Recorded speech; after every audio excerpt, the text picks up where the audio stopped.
अस्सलाम वालेकुम रहमतुल्लाह।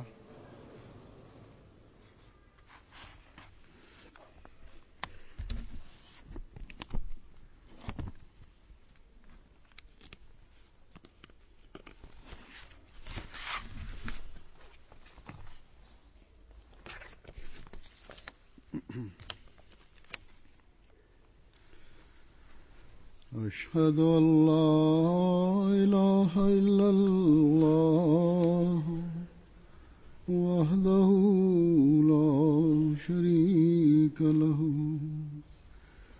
وأشهد أن محمدا عبده ورسوله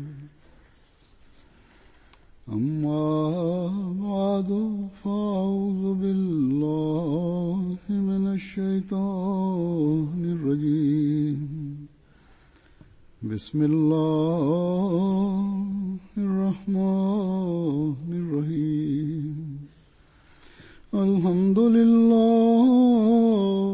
رب العالمين الرحمن الرحيم مالك يوم الدين إياك نعبد وإياك نستعين اهدنا الصراط المستقيم صراط الذين أنعمت عليهم غير المغضوب عليهم ولا الضالين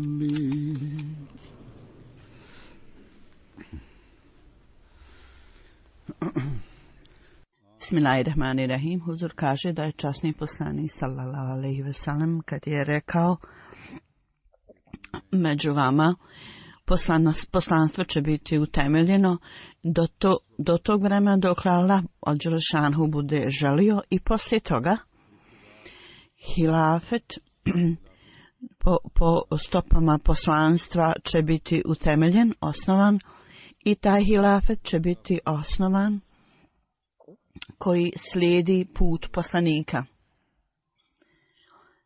I nikakve lične ambicije neće biti tu prisutne. I zadatak poslanika će biti promovisan, unapređivan kroz taj hilafet. Međutim, poslije nekog vremena, ovaj hilafet koji je halifatu Rašida, on će prestati, završiti se i ovaj blagodat će biti od vas uzet. Onda će tako kraljevstvo, jedna forma, oblik kraljevstva će biti osnovani, ljudi će biti vrlo nezadovoljni time. I još više od toga, više tiranski sistemi će biti tu. Onda će Allahova milost doći na dejstvo i onda će ponovo po propisu stopama poslanstva će biti osnovan hilafet. Mi vidimo da uprkos ovome, da u historiji islama u raznim periodima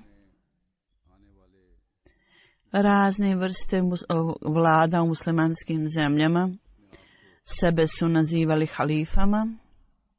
Oni su govorili ljudima da je njihov položaj halife, status halife. Međutim, uprkos toga,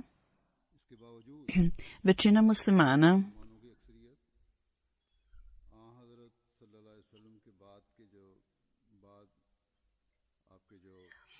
oni smatraju samo četvorcu halifa koji su naslijedili časnog poslanika poslije njegove smrti, da je Allah dao samo njima dao položaj pobožnih halifa. I njihov period je poznat kao period halifata Rašida, period ispravno upućenih pobožnih halifa.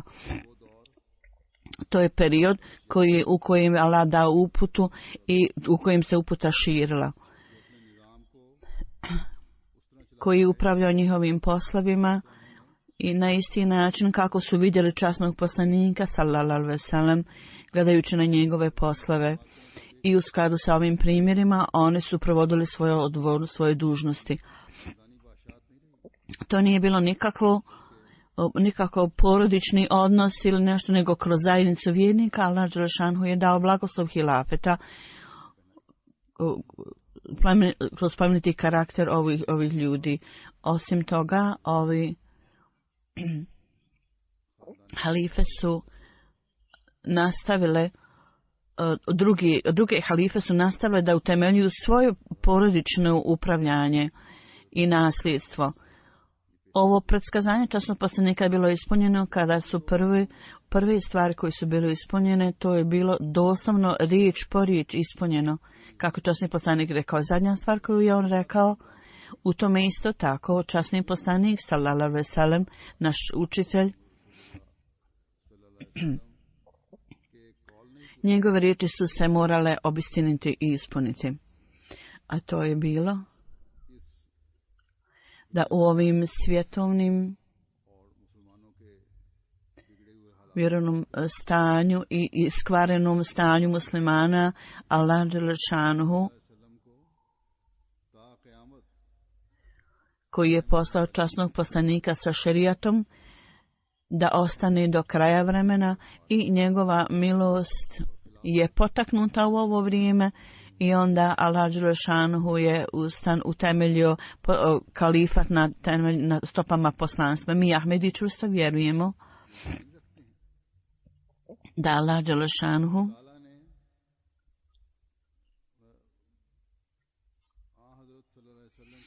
ispuni obećanje koje je dao časnom poslaniku i u skladu s tim obećanjem Allah dželešanuhu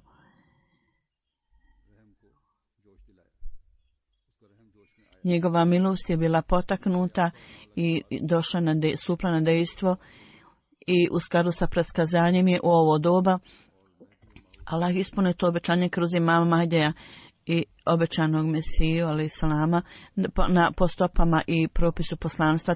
Kalifat je bio osnovan. Kad je on na njega se pozivao, reklo mu da je o njemu je rečeno da je on pomažući poslanik i on je također, poslije njega će biti halife. Sada sistem halifata časnog poslanika sallallahu alejhi ve sellem će sada se nastaviti kroz služenje časnog poslanika sallallahu alejhi ve sellem i sada je započeto to kroz imama Mahdija alejhi selam. Zbog toga smo mi vrlo sretni da je predskazanje časnog poslanika koji on spomenuo, da smo mi ljudi koji smo blagoslovljeni ovim blagodatima Allahovim u predskazanju koji on spomenuo u smislu utemeljenja halifata i on je dao tome radosne vijesti. Časni poslanik sallallahu alejhi ve sellem ovaj ajet u suri Džuma, objašnjavajući ovaj ajet, gdje se kaže Allah će ga poslati ponovno časnog poslanika međunarodnom kojom se još nije pridružio, znači da će imam Mahdi obećan se doći između od njih. Obećan Mesija alejhi salam je spomenuo o svom voljenom i rekao da će on vratiti vjeru, da će imam Mahdi vratiti vjeru i ako vjera napusti ljude ode toliko visoko kao u najudaljeniji zvijezda. U pogledu Mesija, obećan časni poslanik je rekao, kad čujete za imama Mahdija, prenesite mu salam od mene. Allah nas je usposobio da mi budemo ti ljudi koji ispunjavaju ove dužnosti i ove odgovornosti. I onda džemat Ahmedija,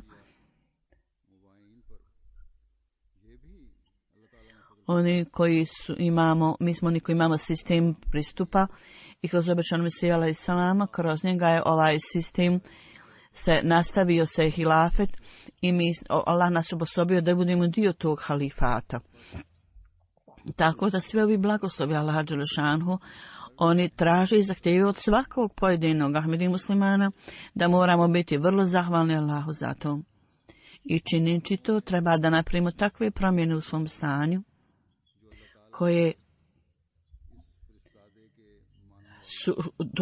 to je odgovornost i dužnost svake osobe koja slijedi i prihvata osobu koja je poslana od Boga. Samo da ćemo biti u stanju da ispunimo u potpunosti dužnosti prema svom pristupu. Hazreti Mesih Maud alejhi salam, imam Mahdi alejhi salam, za njega bilo određeno da vrati vjeru od najudaljenijih zvijezda natrag na zemlju. I onda on trebao da ispuni srca svojih sljedbenika tom vjerom. Svaki Ahmedi sigurno je svjedok činjenici da on zapravo da je ono upravo obavio ovaj posao koji je trebao raditi. Sada utemeljenje, osnivanje ovoj vjeri nije ograničeno na njegovo vrijeme, na njegovo životno doba. Ili nije ograničeno bilo na nekoliko decenija, kad je časni poslanik sallallahu alejhi ve sellem spomenuo hilafetu po propisu stopama poslanstva i poslije toga je šutio, onda značenje toga je bilo da ovaj iman, ova vjera će do kraja vremena na licu zemlje sa najvećom slavom će biti utemeljen. I svaka osoba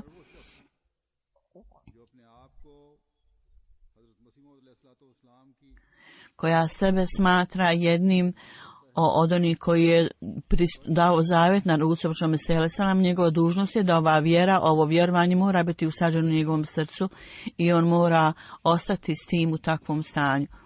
Ovo je dužnost ovih vjernika da posle obećanog Mesija alejselama je taj sistem hilafeta koji je nastavljen pod njegovim primjerom i vjerovanje u njega, taj sistem treba biti raširen do svih krajeva svijeta, da utemelji Allahovu jedinstveno za ovu svrhu. Allah dželešanuhu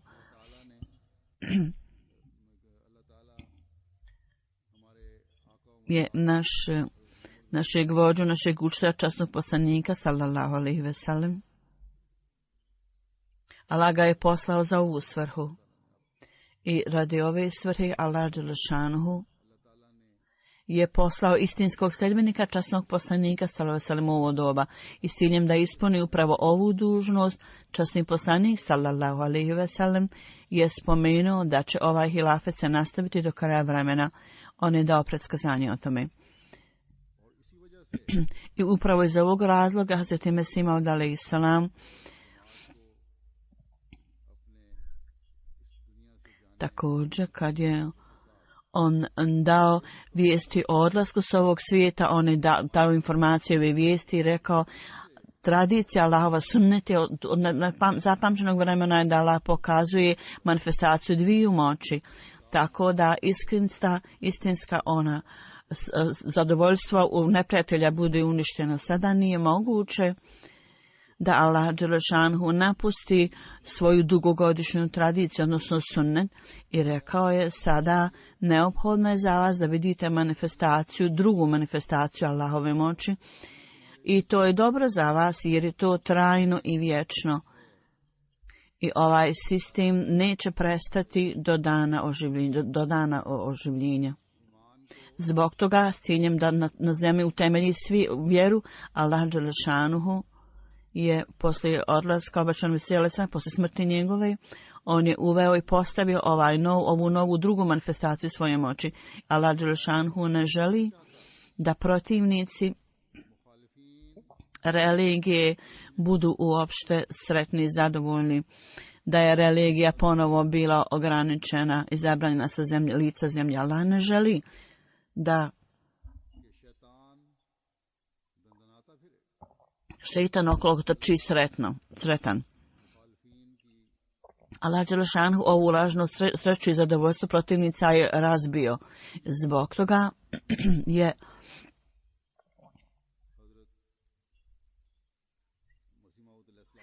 on je poslije smrti obećanog Mesija alejselama, Allah je napravio ovakav način da se utemelji, osnuje ovaj sistem poslije odlaska obećanog Mesija alejselama i Allah je tako nastavio utemeljenu vjeru poslije toga.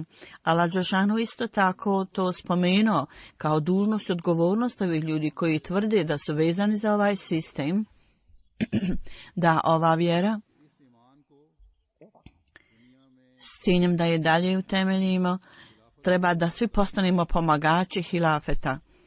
I to obećanje, zavjet, bajata, treba da uvijek imaju pred sobom, treba da čvrsto budemo odlučni, da moramo zaštititi vjeru i također moramo učiniti da drugi ljudi budu prosvjetljeni ovom vjerom.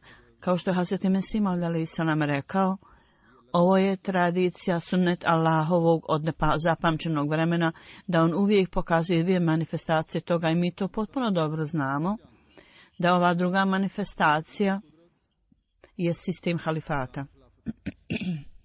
Zbog toga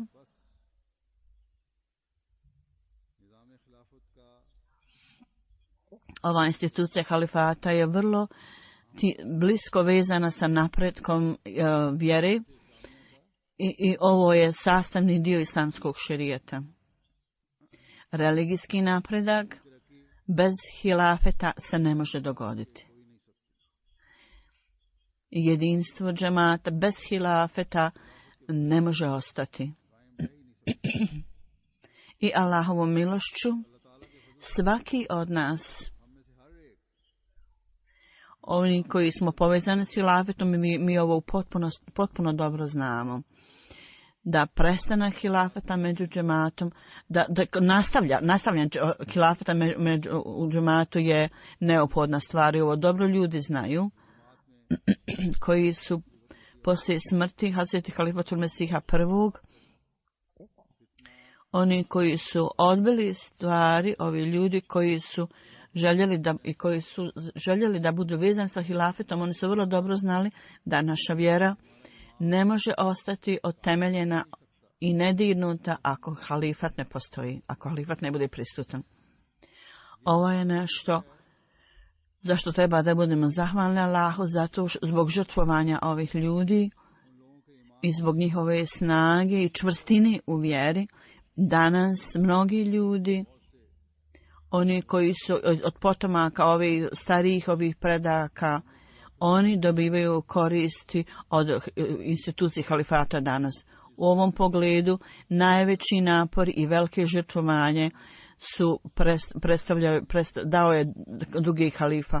Zbog toga, prema onim ljudima koji su se zavjetovali, koji su optuživali drugog halifu i iznosili vrlo snažne optuže protiv njega, međutim, želja koju je on imao u svom srcu s ciljem da sačuva institucije halifata, jedan aspekt toga ja ću predstaviti riječima Hazreti Halifatul Mesiha drugog, zato što je ovo također dio naše historije i s ciljem da budemo zaštićeni od ovih zavjera, mi uvijek treba da pazimo na to.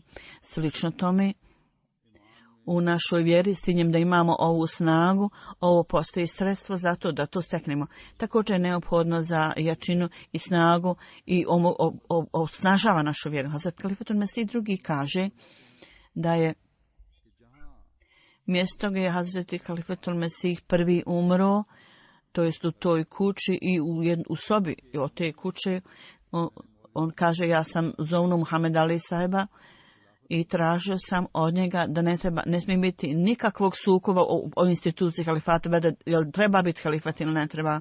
I rekao sam da ograniči svoju razliku do tog da treba da bude takav halifat osnovan i da bude taj halifa u čijim rukama će zajednica biti sačuvana i koji je u stanju da uloži najbolji i najveći napor za napredak islama. Zato što je slaganje i istina može biti u onim stvarima gdje postoji žrtvovanje.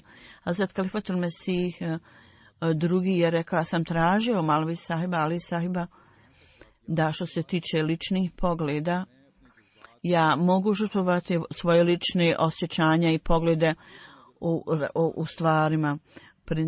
Međutim, principi su nešto drugo, da i žrtvovanje principa, ja ne mogu žrtvovati principe jer je nemoguće napraviti takvu žrtvu, ja neću to da učinim. Ovo je u našim pogledima razlika, da mi smatramo hilafet kao religijski predmet, religijsku stvar, instituciju halifata, mi smatramo da je to obaveza, da to mora postojati. Međutim, ja sam drugim halifama rekao, nasuprot tome, ti ne proglašavaš da je zakon institucija halifata, jer si upravo sada kažeš da si oslobođen od drugog halife. To jest, ti si dao zavjet na ruci Halifatul Mesih prvog i on je danas umro. I sada kažeš da si slobodan od tih odgovornosti i dužnosti zavjeta koje si dao njemu. I sada kada je on umro, ti sada kažeš da smo mi sada oslobođeni hilafeta. Hazreti Muslim Maud im je rekao, 6 godina vi ste nastavili sa svojim zavjetom Hazreti Kalifatu Mesih prvom i ta stvar koja je bila zakonita i dozvoljena 6 godina ne može biti zabranjena kasnije. Allahova naredba je tu koja ne može kasnije biti otkazana. Jedina razlika između tvoje položaja i naših položaja je da ako napustiš svoje mišljenje, poglede, morat ćeš prihvatiti istu stvar koju si slijedio do danas. To jest da kažemo da si dao zavjet Hazreti Kalifatul Mesih prvo. Međutim, ako mi napustimo svoj položaj, onda ćemo morati napustiti onu stvar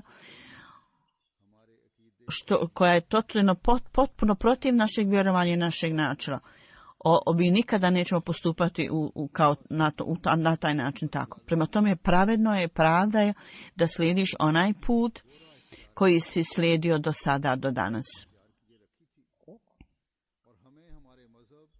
Nemoj nas primoravati da išta radimo protiv svoje vjere i svog vjerovanja. Pitanja o napretku džemata i radi utemeljenja islama ko može biti koristan. To je nešto u pogledu bilo koje osobe u koju ti za koju ti se budeš slagao, mi ćemo vjerovati u njega da je halifa koji god bude izabran. Allahovom milošću većina članova džemata su željeli da institucija halifata bude osnovana i utemeljena i vrlo jasne direktive i naredbe su date i to je bilo ispred ljudi i kad se ovaj sastanak nastavio dugo vremena i Ali Sabi je bilo tvrdoglavo u svom pogledu, ljudi su počeli da kucaju na vrata i uzvikivali su da treba da brzo bude donesena odluka da dadnu zavjet bajata. U svakom slučaju, Hazret Kalifatul Mesih drugi kaže da molvi Ali Sahib, kaže ja sam mu rekao, ja sam uklonio tvoju rezervaciju, onu rezervu koju si imao, i zbog toga ovo pitanje ne treba biti ispred tebe ko će biti halifa.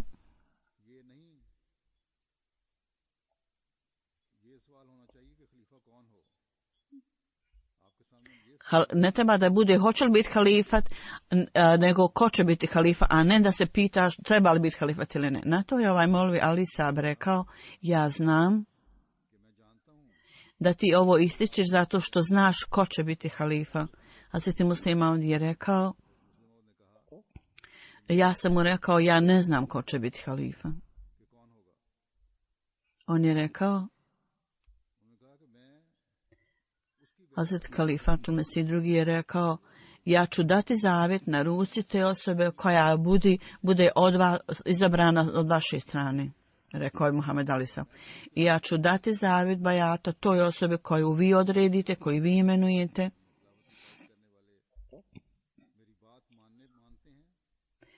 I ljudi koji budu slijedili moj savjet, nema nekakve zabune i uzbuđenja i dvojbe o tome. Kalifatul Mesih kaže, ja sam mu rekao, ti uvijek misliš loše o meni. Kako ja mogu otvoriti svoje srce, da ti raspunim svoje srce, da ti pokažem šta je u mom srcu. I kakva je za mene moguća žrtva da je učinim da ti to dokažem, da ti pokažem.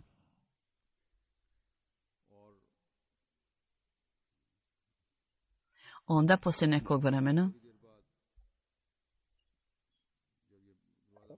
vrata su bila otvorena i oni smo izašli napolje.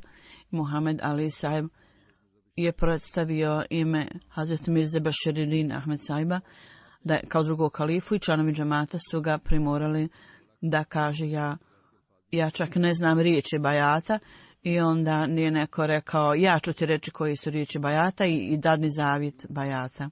Na ovaj način je druga manifestacija Allahove moći pokazana i ova zavjera koju su htjeli da stvori protivnici, Allah dželešanhu je ispunio izjavu Božeg poslanika i ta zavjera je bila potpuno onemoćana i uklonjena. I hilafet po stopama i propisu poslanstva je bio osnovan poslije smrti obećanog Mesija alejhi selama, po drugi put je tada bio osnovan i nastavljen. Ovi ljudi koji su se udaljili od halafeta, oni su bili vrlo vjerski učenjaci u svjetovnom smislu, obrazovani ljudi od znanja, iskusni ljudi. Isto tako ljudi koji su bili bogati i imućni. Oni su imali potpunu kontrolu nad financijama, međutim oni su sve bili poraženi i ovi ljudi i dalje su poraženi. Molvi sahib. Poslije izbora drugog halife, on nije samo napustio Kadijan, nego ovi novi Ahmedi koji nisu dali zavjet, nastavili su svoje zavjere i suprotstavljanje poslije toga. Međutim, cijelo vrijeme oni su bili onemoćani, poraženi. Zašto? Zato što je Allahovo obećanje bilo da će se nastaviti sistem halifata. Kad su ovi ljudi bili poraženi na svaki način, kad su napustili Kadijan i kasa džemata je bila skoro potpuno prazna. Kad su izišli, onda su poslije toga upirali prstom na školu Talimul Islam i rekao prije 10 godina se završi ovu zgradu će preuzeti Arija ili Hindusi. Međutim, vi vidite da je Allah dželešanu kako veličanstvo ne Allah ispunio svoje obećanje. Kako je prelijepo on ispunio izjave i tvrdnje časnog poslanika i obećanog Mesiji, kako je kroz obećanog Mesija alejhi selama date radosne vijesti ljudima, koji su ne samo bile ispunjene, nego do danas, svakog dana, sa novom slavom i sjajem ove stvari se ispunjavaju i nastavljaju se ispunjavati. Oni su govorili o 10 godina, da će čak prije 10 godina da će kršćani Arijasi preuzeti našu zgradu gdje smo mi osnovali Talimul Islam školu. Međutim, način na koji mi radimo stvari su plemenite i po naredbi Allahovoj. Mnoge decenije su prošle i danas je 101 godina prošla do danas. Da ne samo uprkos svih nepovoljnih situacija i stanja Kadijan napreduje, također tu događaj razdvajanja Indije i Pakistana i džemat je morao da napusti centar Kadijan i nekoliko samo derviša su ostali tamo da potroše život kao derviši u Kadijanu. Bilo je samo nekoliko stotina ljudi i sada u Kadijanu nove su zgrade tamo izgrađene. Oni su govorili da će drugi kršćani Arijasi preuzeti našu školu. Međutim, sada je milioni rupija potrošeno da se nekoliko škola osnuje i rad zadatak tabliha Allahovom milošću je također jako raširen. I onda ne samo Kadijan. Zapravo u toliko mnogo drugih zemalja. Zajednica koja je povezana sa halifatom, ovi džemati dobili su nekoliko spratova, zgradu su kupili, one su živi dokaz Allahove pomoći i potpore. I za sve ljude raznih religija prelijepo učenje Islama je prenešeno. I ovo je potpora od Allaha dželešanu i pomoć koju on daje hilafet Ahmedije. I manifestaciju toga mi svakog dana skoro vidimo. U Njemačkoj, Njemačka nije izuzetak tome, nije jedina. Ovi ljudi koji su vezani uz instituciju halifata, blagoslovi dolaze ovdje. Sam prije nekoliko dana dvije pomoćne organizacije Ansarullah i Leđna zajedno kupili su 5 spratova zgradu. 1,7 milijuna eura je bila cijena te zgrade. I ta riznica koju protivnici halifata su ostavili manje od jednog rupija u našoj kasi, oni su se ismijavali i rugali kako će sad taj sistem nastaviti. Ljudi koji su vezani s halifat, sada ti ljudi u jednoj samo zemlji.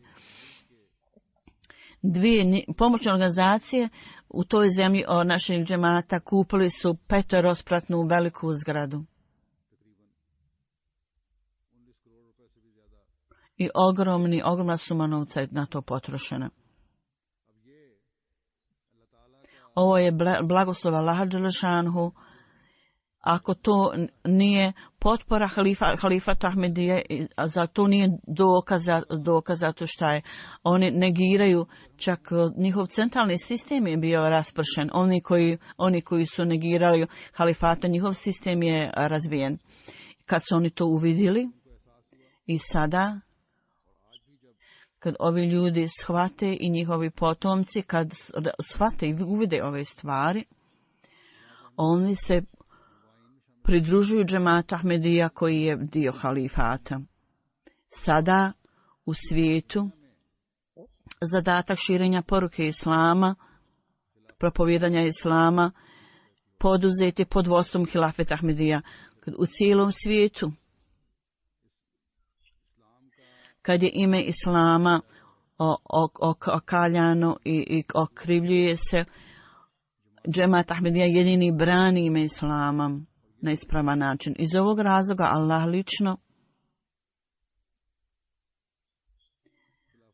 je utemeljio istinitost džemata Ahmedija i halifata Ahmedija i to se pokazuje svaki dan.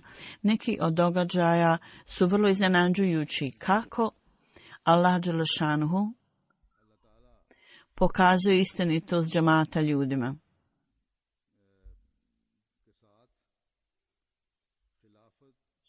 I onda u pogledu njegove potpore i pomoći instituciji halifata, Allah dželešanuhu govori ljudima o tome. Međutim, sa halifatom pomoć i potpora koju Allah daje, to je bilo pokazano ljudima. Allah to pokazuje ljudima i ovo vrijeme srca ovih pobožnih ljudi su otvorena. Jedna ili dvije stvari ja sam spomenuo kao primjer. Ja ću spomenuti. U Nigerija je jedna zemlja u Africi. Misionar o tamo piše. Kaže, bila je jedna čas obuke novih i bio je jedan imam, bio je jedno cijelo selo prisutno i također poglavice. Kad su neki ljudi pitali skupa sa imamom, zašto, pitali su Ahmedi, zašto ste vi došli sa imamom? Ovo je zapravo za obuku imama. Oni su rekli, da, mi znamo.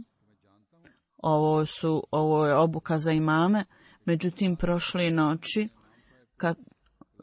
kad sam ja rekao imamu da dođe i pridruži se ovom razredu, ovom obuci, on je odbio i rekao, Sun i Vehabi su rekli da su Ahmedi kafiri. Ovaj poglavica je rekao, ja sam bio jako iznenađen i bio sam zbunjen, kako Ahmedi mogu biti nevjernici. Stvari u tome da ako oni nisu vjernici, ako su oni nevjernici, kao poglavica ja sam im dao odobrenje da propovijedaju u ovom selu. Zbog toga ja sam onda postao dvostruki kafir. Ovaj poglavica kaže, ja sam jako mnogo molio Allaha, činio dove. I ljudi kaže, oni su neobrazovani ljudi u Africi, ljudi žive u selima. I ovaj poglavica možda nije bio dobro obrazovan. Međutim, strah od Allaha oni imaju u svom srcu i ovaj poglavica je bio pobožna ispravna osoba. On kaže, ja sam jako molio Allaha i tražio sam uput od Allaha i zaspao sam u tom stanju. I ovo je stvar koju velika ulema ponekad ne razumiju. I ovaj čovjek pod zakletvom je rekao, prošle noći ja sam u snu vidio da prvo u mojoj kuću su bile neke zvijezde su padale i skupa sa zvijezdama.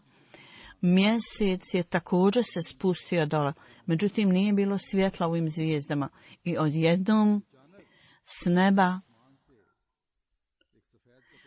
osoba obučena u bijelu odjeću spustio se u moju kuću i čim je ta osoba došla u moju kuću, čim je on došao, sve ove zvijezde i mjesec su postali osvjetljeni i moja kuća je također odmah bila osvjetljena. I ova stvar se usadila u moje srce, da je ovo neka ličnost od Ahmedi muslimana. Ja sam odmah otišao i pitao, jesi ti misionar Ahmedijata ili halifa, i ustao sam, probudio sam se. Murabisa mu je pokazao sliku halife i onda on je odmah pokazao svojim prstom i pokazao je na moju sliku i nekoliko puta pod zakljetvom je rekao, ovo je osoba koju sam ja vidio u svom snu, da se spustio s neba i zbog njega moja kuća je sva bila osvjetljena. Onda iz Gambije Amir Sa piše, Samba, neko selo, kad su tamo prenosili poruku Islama, Hazreti Mesih Maud alejhi selam, o njegovom dolasku su oni govorili, ljudima prenosili i od 10 uvjeta bajata je pročitano ovim ljudima da za pridruženje džematu. Onda je imam sela i predsjedavajući odbora za planiranje otvoreno su rekli da je časni poslanik sallallahu alejhi ve sellem spomenuo i dao radosne vijesti o dolasku imama Mahdija i danas da oni prvi put čuju o dolasku imama Mahdija. I pošto su vidjeli Ahmedi muslimani, Ahmedijat, oni su jako impresionirani i rekao je, samo Ahmedi su istinski muslimani, zato što oni imaju sa sobom moć halifata, koja zajedno veže sve ljude. U pogledu mene, Hazur kaže, kad je vidio sliku, rekao je, ovu osobu ja svaki dan vidim na televiziji, mi svi to vidimo. I sve ovi ljudi koji je bili 350 odmah su dali zavjet bajata, pridružili se džematu Ahmedije.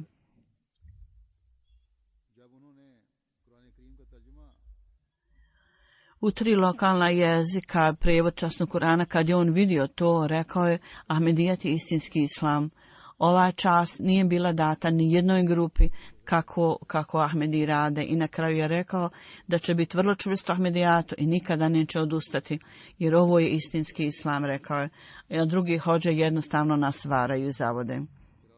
I u ovom obilasku na otvaranju Ahin džamije i također druge džamije u Hanoveru, Huzur kaže, u vrijeme otvaranja džamije, koji imaju razne pozadice, bili su neki političke vođe, učitelji, dobro obrazovani ljudi, muškarci i žene, svi zajedno. Mnogi od njih izrazili su svoje mišljenja i jedna osoba je rekla, ja znam nekoliko Ahmedi muslimana i u pogledu Ahmedijata.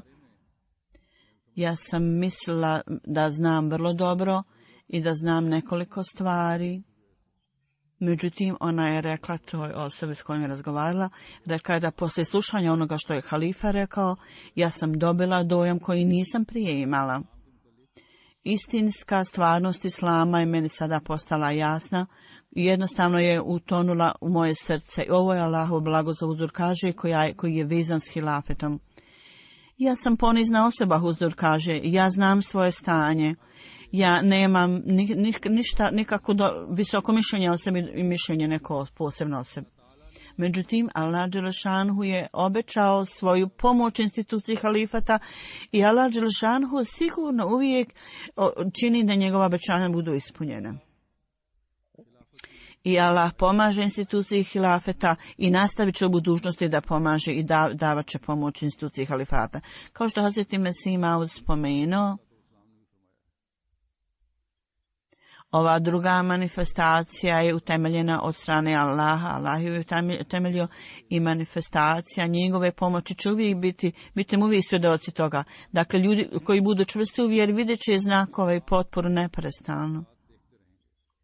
Zbog toga ojačajte svoju vjeru i čvrsto osnujte svoju vezu s institucijom halifata. Isto tako posvetite pažnju ispunjavanju tih dužnosti i odgovornosti koje Allah Đelešanhu obećao za ljude koji će biti blagoslovni hilafetom. Ovaj blagodat halifata u ranom periodu islama oduzeti od ljudi kad su svjetovne misli nadvladale umove ljudi. Sada ovaj blagoslov inšallah ta'ala će se nastaviti, ali oni ljudi će biti lišeni blagoslova ove velike nagrade. Oni koji ne ispunjavaju svoje obećanje da daju prednost religiji nad svjetovnim stvarima. Ako da ispune ove uvjete koje Allah dželešanuhu učinio i napravio vezano s institucijom halifata, ta bit će lišeni.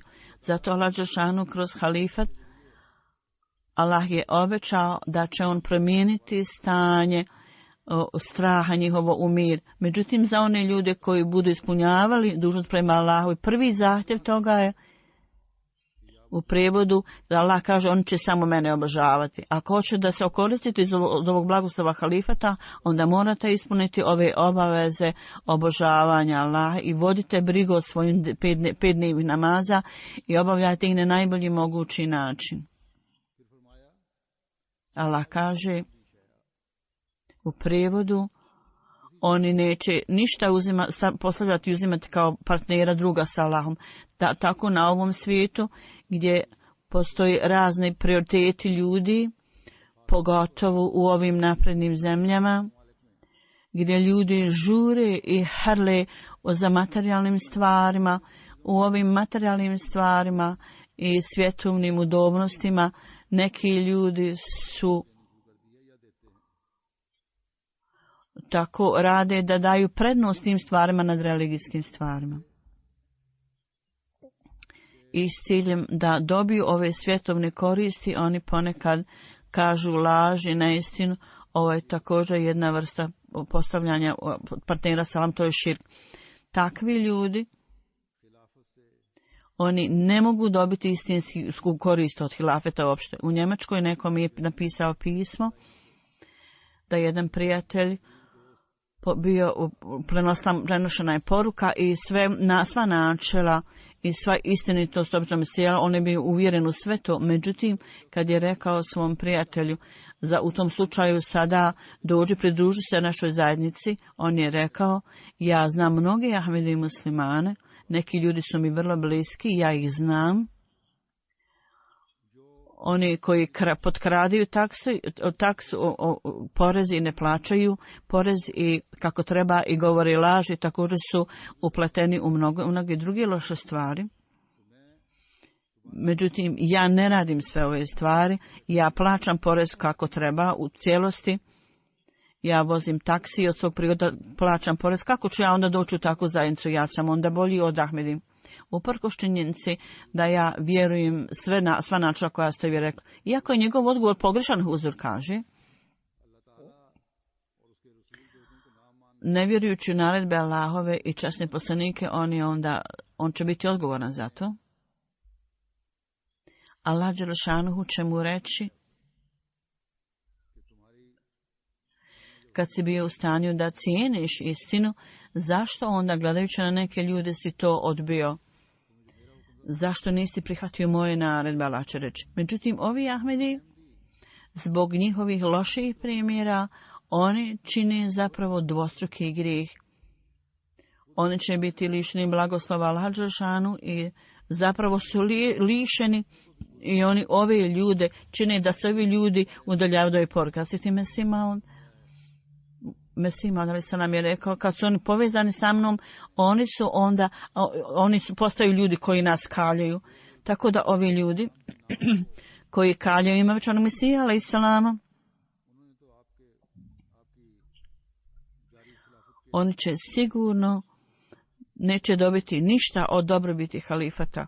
Zbog toga je potreba za ove ljude da sebe procijene i pomno u detalje posmatraju sebe. Slično tome oni ljudi koji drže razne službe u džematu i rade u džematu, ovaj blagoslov koji nalazite u svojim postupcima i koji ste u stanju da postupate, činite dobra djela, ovo je čisto i iskreno zbog vezanosti sa institucijom halifata. Ako budete odsječeni od toga, vi ne možete obavljati ni jednu takvu dužnost, ni jednu dobrotu.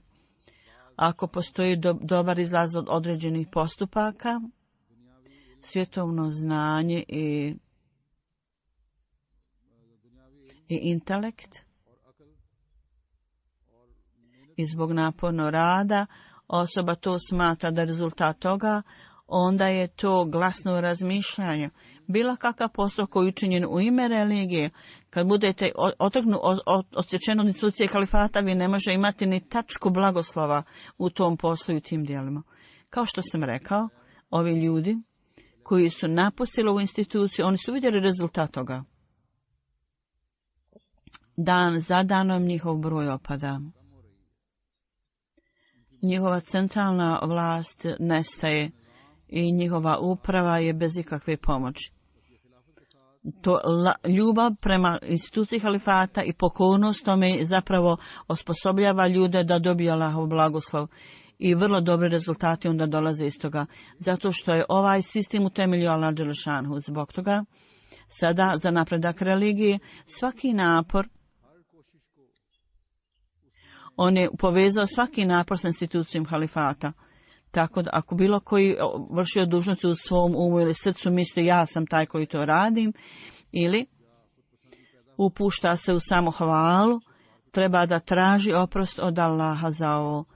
I napredak džemata niti je zbog učene uleme, niti je ta ulema od kakve koristi, niti mudrost, niti intelekt daje neku korist, niti svjetovno znanje, niti stručnost daje nikakvu korist. To je sve samo od Allaha. Ako osoba koja ima religijsko znanje, ako intelekt mudrog čovjeka ili znanje svjetovnog stručnjaka ili stručnosti u nekom posebnom polju, ako dolaze izuzetni ishodi kao rezultat toga, to je čisto i u cijelosti zbog stvari što ste povezani sa institucijom halifata.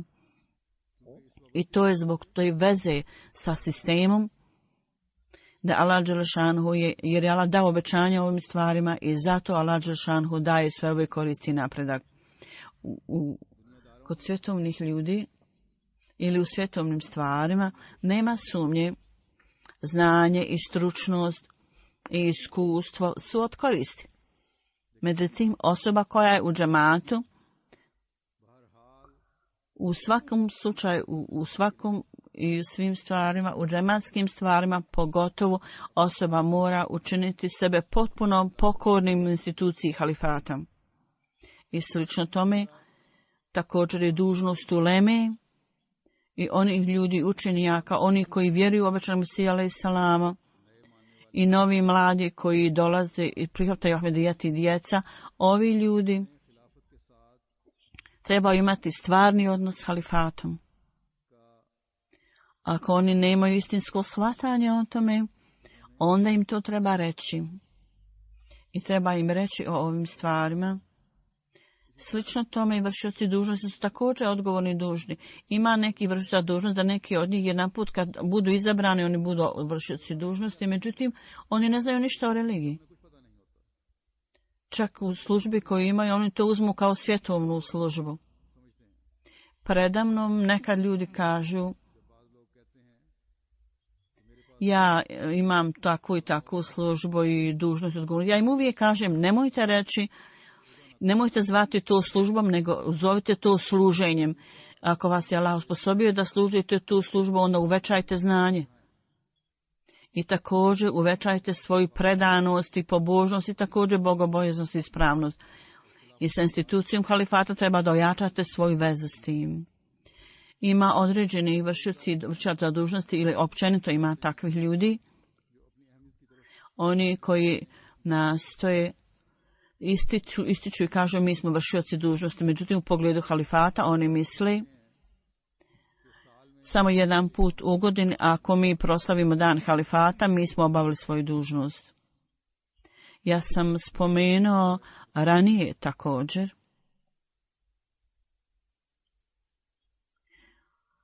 u pogledu Hazreti Muslima radijallahu anhu da isticanje, da koji džemat mora da stavi na instituciju halifata i njihovu vezu s ovom institucijom, to isticanje mora biti stalnost da se iznosi i nije ovog puta dato. Sada, kad ja ovo kažem, dželsa je sada počinje uskoro, i ova stvar je jako bitna da usadite ovo i slušajte šta halifa vremena kaže, a stojite da postupate u skladu s tim. Vaš odnos sa hilafetom mora biti ojačan. Oni ljudi koji razumiju ovu stvar u svom stanju, oni osjećaju promjenu. Nedavno u Kanadi više od 100 ljudi i više od 200 omladinaca iz Amerike i Kanade raznih godina su došli da me vide u London. Bilo je također novopridošlih neki, tamo su boravili 3 dana i poslije toga njihove osjećanja i emocije su bili potpuno drugačiji. Vrlo neobično iznenađujuća predanost i vezanost se mogla vidjeti. Da čovjek zapravo iznenađen da vidi tu promjenu. I oni su upravo to spomenuli kad su se vratili, spomenuli su o promjeni ovog stanja i dali su obećanje da će biti redovni u namazima i obećali su da će držati vezano sa džematom i rekli su mi ćemo uvećati svoju vezu sa džematom. A prije toga njima niti je rečeno o vezi s halifatom, niti su vodili računa o tome. Međutim, nakon ličnog susreta bila je posebna veza s obje strane koja je bila stvorena u tom susretu. Kroz razne događaje, kroz ulemu i vršioci dužnosti. Neki vršioci dužnosti trebali objasniti ove stvari pred ljudima, članovima džemata, i onda njihova vjera bude uvećana i ojačana. I više svjetla je tu u njihovoj vjeri. I vršioci dužnosti u ime predstavnika halifata, oni žele da istaknu ovu važnost i vršio dužnosti će ustati i reći ja sam predstavnik halifata. I kod ovih vršioca dužnosti nekad su žene, nekad je predsjednik ženske organizacije Leđna i neki drugi vršioci. Zapravo odnos sa hilafetom, oni nisu usadili taj odnos i tu dojam u umove ljudi kao što treba da usade. Ako ovi vršioci dužnosti, da su oni radili naporno da osnuju ovu vezu i da ojačaju ovu vezu, onda važnost ovih vršioca dužnosti bi također i njihova položaj bi uvećao se u očima ovih ljudi. Ovo je dužnost u lemi, ljudi od znanja, bilo da su murabis ili vršioci dužnosti i oni ljudi koji znaju ovim stvarima, svako je uključen u ovo da morate postati pomagači halife. I vaši postupci moraju biti počinjeni naredbama, uredbama halife vremena. Potpuno je pogrešno da jedan put nešto kažete da je posao vaš urađen. Ovo je savjet i ovaj odnos sa halifom i ova veza mora se stalno ponavljati. U jednom hudbi petkom sveti muslima ovdje je savjetovao murabise i učenjake o vrlo važnu stvari, im je rekao da svaki vjernik koji ima uznemirenost zbog religije i institucije prema instituciji džemata i on koji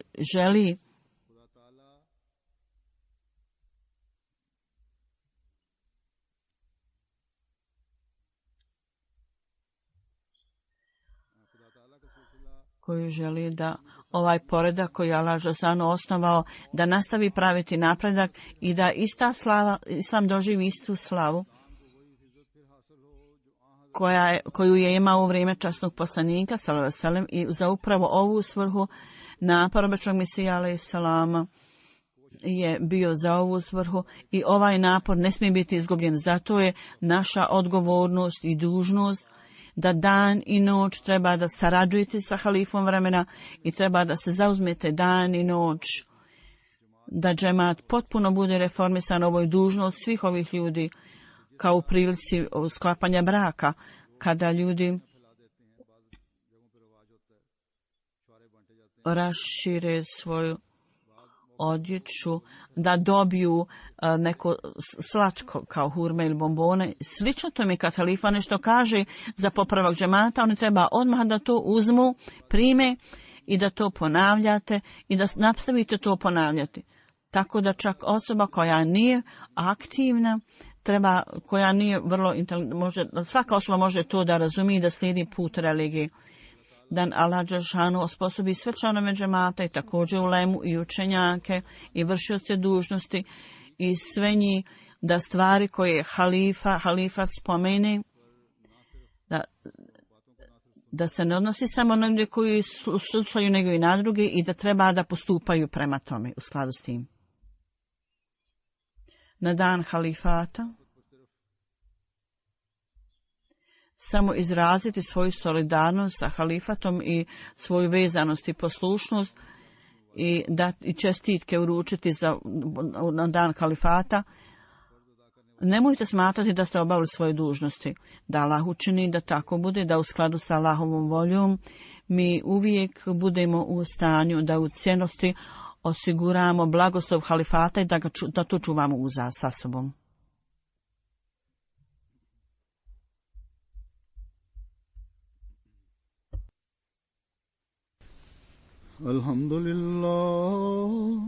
Alhamdulillah nahmaduhu wa nasta'inuhu wa nastaghfiruhu wa nu'minu bihi wa natawakkalu alayhi wa na'udhu billahi min shururi anfusina wa min sayyiati a'malina.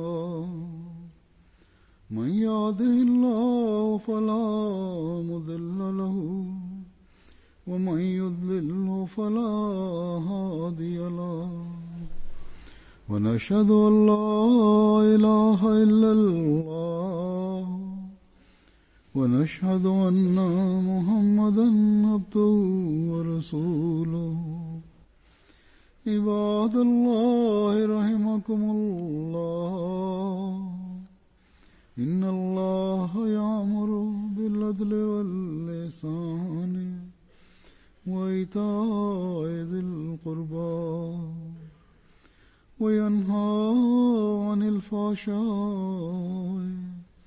والمنكر والبغي يعظكم لعلكم تذكرون اذكروا الله يذكركم وادعوه يستجب لكم ولذكر الله أكبر.